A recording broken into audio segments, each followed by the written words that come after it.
नाशिक येथील खोदकामादरम्यान सोन्याचे दागिने सापडल्याचं खोटं भासवून बनावट सोन्याचे दागिने एका व्यावसायिकाला विकून तब्बल 25 लाख रुपयांची फसवणूक करणाऱ्या आंतरराज्यीय टोळीला मालाड पोलिसांनी अटक केली आहे। या प्रकरणी बाबूलाल वाघेला, मंगलराम वाघरी, केसाराम वाघरी आणि भवरलाल वाघरी यांना अटक करण्यात आली आहे। हे चारही आरोपी गुजरात राज्यातील रहिवासी असून पोलिसांनी आरोपींकडून 15,45,000 रुपयांची रोख रक्कम, गुन्ह्यात वापरलेला मोबाईल फोन तसेच एक सोन्याची चैन जप्त केली आहे। या फसवणूक प्रकरणाचा मालाड पोलीस अधिक तपास करत असून या टोळीने इतर ठिकाणीही अशा प्रकारच्या फसवणुका केल्या आहेत का याचा शोध घेतला जात आहे।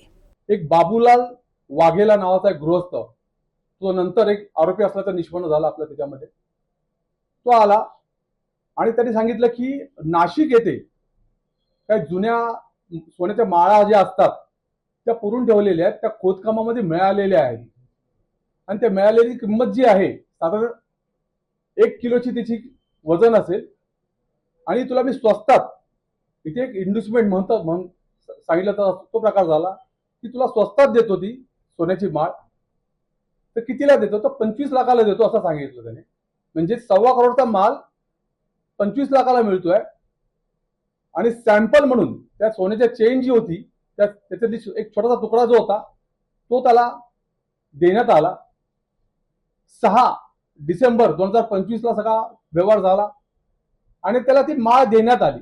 माळ देण्यात आल्यानंतर त्याने घरी येऊन बघितलं, त्याला डाऊट आला त्या माळेचा, सोन्याची नसून काहीतरी बनावट दिसल्याचं त्याला वाटलं।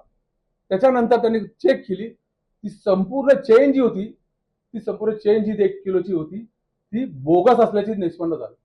अल्टिमेटली जो आरोपी जो होता त्याला ताब्यात घेतलं। ताब्यात घेतल्यानंतर जे 25 लाख जे होते त्यापैकी साधारण 15,45,000 कॅश रिकवर केली त्याच्यामध्ये।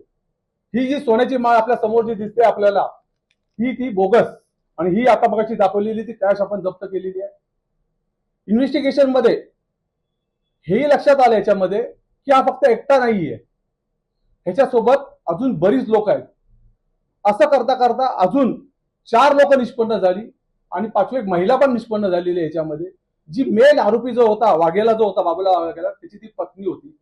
ह्या मेन आरोपी आणि अजून 4 आरोपी यांना अरेस्ट केलेला आहे।